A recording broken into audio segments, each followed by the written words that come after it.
Hi friends, దూదులు లాంటి మైదా పిండి బజ్జీలు చేసుకుందాం. హాఫ్ కేజీ మైదా పిండి తీసుకోవాలి.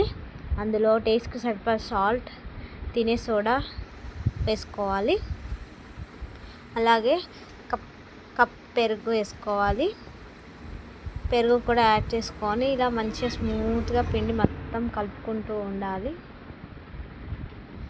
మెల్లమెల్లగా కొద్దిగా మొత్తం కలుపుకుంటూ ఉండాలి. మొత్తం మెత్తగా కొన్ని వాటర్ యాడ్ చేసుకుంటూ మెల్లగా మొత్తం కలుపుకోవాలి.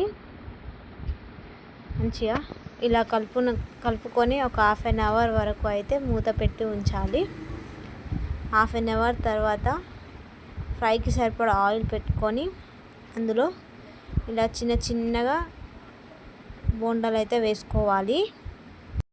ఆయిల్కి సరిపడా అయితే ఇలా వేసుకొని ఇలా చిన్నగా అటు ఇటు మెల్లమెల్లగా అటు ఇటు తిప్పుకొని రెండు వైపులా మంచిగా గోల్డెన్ కలర్ వచ్చే వరకు అయితే వీటిని మంచిగా ఫ్రై చేయాలి.